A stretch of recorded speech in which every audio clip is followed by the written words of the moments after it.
Malu katonda bakole kutonda nkumba kutonda nibalela kutonda ntonto jiwanyinga la pankati ujika ine malu ele mulumulwe.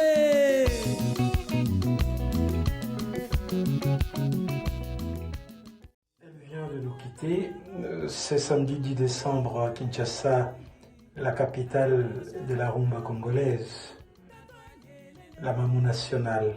Comme nous l'avons toujours rappelé affectueusement et comme nous continuerons à le faire, ça est allé dans des conditions qui restent à clarifier.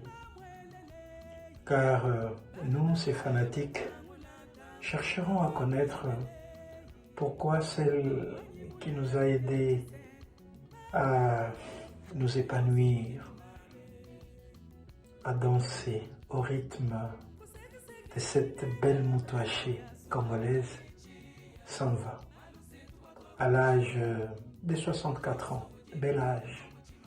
En fait, un âge où finalement toute personne fait mûrir la beauté de ce qu'elle connaît. Et dans le cas de Tchalamouana, c'est l'âge où en fait elle devient experte à la matière. Et donc c'est à 64 ans qu'elle nous laisse. Tchalamouana a agrémenté nos fêtes par la chanson comme Malou.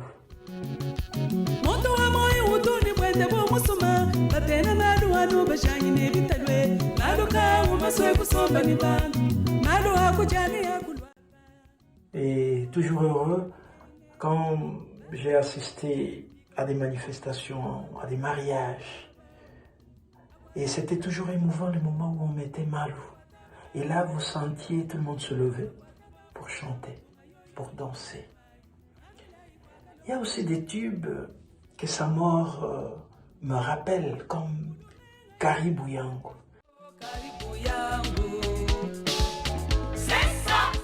C'est cette belle chanson que nous écoutions souvent au début de l'émission sur la musique congolaise, qu'on appelle justement Caribou Variété. Sa discographie est impressionnante. Et moi, elle m'impressionne par quelque chose. Par ses chansons dans sa langue, dans la langue du terroir. Les Chiluba, qui est une de nos 4 langues les plus parlées et les plus chantées. Vous savez, quand on veut que l'offertoire dans l'église catholique soit mouvementé, on recherche la chanson en Chiluba. Elle est née le 13 mai 1958 à Lubumbashi. Oui, Elisabeth Tchalamouana Mwadikai a donc forcé notre oreille à écouter la musique congolaise en langue, en Chiluba. Elle a porté sur des podiums nationaux et internationaux cet éternel moutouaché, où les corps accompagnés et aidés par les sons du tam-tam, par le son de la guitare et par sa voix angélique, laissent deviner ce qu'il y a de sublime dans l'être humain, le mouvement. Elle ne bougera plus sur scène. Cette fille d'Afrique, cette fille du Kasaï central. Mais elle continuera pourtant à bouger nos corps, les réveiller de leur torpeur. Elle continuera à bouger nos intelligences pour les pousser à puiser de l'énergie et de l'inspiration dans nos terroirs, au sommeil, hélas, des trésors inouïs. Elle continuera à bouger nos imaginaires, en nous aidant à ne jamais nous détourner de la beauté africaine, incarnée par la femme africaine, ou ce que j'appelle dans un livre à paraître très prochainement, la triple beauté féminine. En parcourant, depuis que j'ai appris sa mort, ses albums, en réécoutant ces belles mélodies avec les reculs qu'impose le temps et l'espace, je l'ai senti parfois triste. Ces chansons me faisaient parfois pleurer et j'avais imaginé que celle qui nous les offrait devrait dégager une sorte d'angoisse, devait vivre une certaine angoisse. Et je pense avoir vu juste. Comment en aurait-il autrement? Comment en aurait-il été autrement? Lorsqu'à l'âge de 6 ans, on apprend que son père est mort, pas d'une maladie, mais d'une balle au combat. En tout cas, on en reste marqué. On en reste marqué toute sa vie. Je sentais dans la voix d'Elisabeth Tchalamouane cette tristesse, cette angoisse d'un enfant qui n'a pas profité de l'amour paternel. Et peut-être qui n'a pas fait entièrement son deuil, le deuil de son héros, le deuil de son père. J'ai alors compris son engagement politique.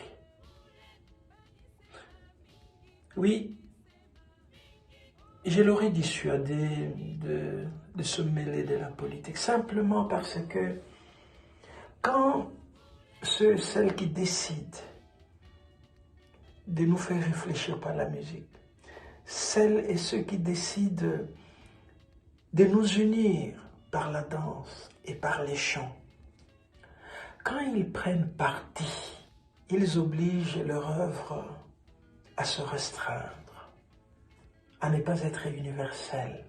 Invitation à l'universel que tout musicien, sans peut-être s'en rendre compte, fait dans le monde.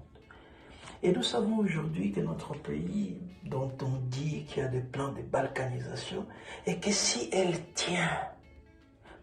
notre pays tient, c'est parce que, peut-être, en fait, c'est parce qu'il y a aussi la musique. La musique nous unit, et elle nous unira toujours. Je dis que j'avais regretté l'engagement des Mamou nationales dans la politique.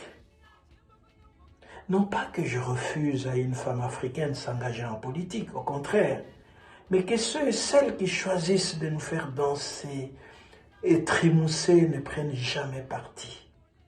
Prendre parti par un artiste pour un parti politique, c'est quasiment refuser de demeurer universel.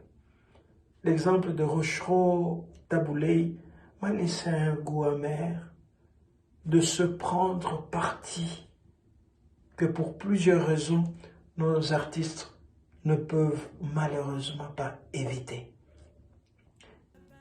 Mais comment interdire à nos artistes donc d'embrasser bon gré mal gré la politique quand, la mort dans l'âme, ils sont obligés d'admettre que leur vocation, leur travail n'arrive pas à les nourrir, n'arrive pas à les soigner, n'arrive pas à les mettre à l'aise. Ce qui m'attriste dans la mort de Tchalamouane, ce n'est pas tant sa mort comme telle, c'est le chemin à nous tous, cette mort. Et je pourrais même dire qu'un artiste ne meurt jamais, que son œuvre prend généralement de l'ascenseur, de l'ampleur, de la beauté à sa mort physique. Je peux imaginer qu'aujourd'hui, dans tous les bars à Kinshasa, on joue du Tchalamouane. Je n'arrêterai donc pas, pour ma part, de bouger au rythme de Malou, l'œuvre de 2003, de Chanza, l'œuvre de 2004, de Dinanga, l'œuvre de 2002, de Mamou National, 2006, ou encore de Moutouache. Ces chansons me feront non seulement danser, mais aussi et parfois pleurer. C'est des larmes mêlées de joie et de tristesse que souvent je verse en écoutant la belle musique de Tchalamouane. Larmes de joie en écoutant dans une fête de mariage, comme je le disais, une chanson comme Malou. Tristesse parfois d'être forcé à penser à tout le mien parti dans l'au-delà, prématurément, comme elle, en écoutant par exemple Leke la Mouadi, cesse de pleurer. Ou alors cette autre chanson que j'ai écoutée aujourd'hui, pratiquement toute la matinée, Tchena. Les questions que la mort prématurée des Mamou nationales suscite en moi sont nombreuses. Est-il normal que nos artistes musiciens s'en aillent à la fleur de l'âge, sans nous interroger sérieusement sur la cause de leur mort prématurée? Aucun musicien, aucune musicienne, si mes informations sont bonnes, n'est mort par accident de voiture. Aucun d'entre eux, aucune d'entre eux n'est mort assassiné.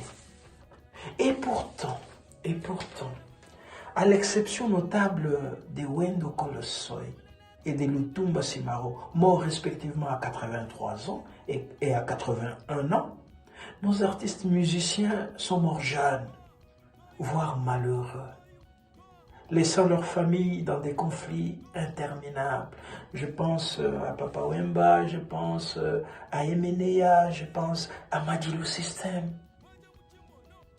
Et lorsqu'ils meurent, ils continuent, même dans l'au-delà, de vivre tristes, en voyant leur œuvre bradée. Contrairement à l'œuvre d'un Michael Jackson, à l'œuvre d'un Lucky Dubé, et à l'œuvre de tant de musiciens, même Mozart, mort à la fleur de l'âge, mais dont l'œuvre continue à enrichir non seulement son pays, non seulement leur pays, mais aussi leur famille. J'attends la fin du deuil pour poser ces questions et tenter d'y répondre. Pour l'instant, je n'ai qu'un souhait à l'endroit de celle qui restera pour nous éternellement, Mamou national, Tchalamwana, Mamou national. Va en paix. Merci de m'avoir fait danser. Merci de nous avoir fait danser. Merci de nous avoir aidés à admirer et à respecter l'art de la femme africaine. Merci d'avoir soulagé nos yeux en voyant cette beauté que tu as été et qui demeure éternelle à travers tes belles œuvres. Mamou national, va en paix. Et nous ne t'oublierons jamais, au contraire. Nous nous engageons à étudier ton œuvre, à l'étudier de manière scientifique, pour en ressortir ce que tu n'as peut-être pas imaginé, et ce qui restera justement éternel. Mamou national, va en paix.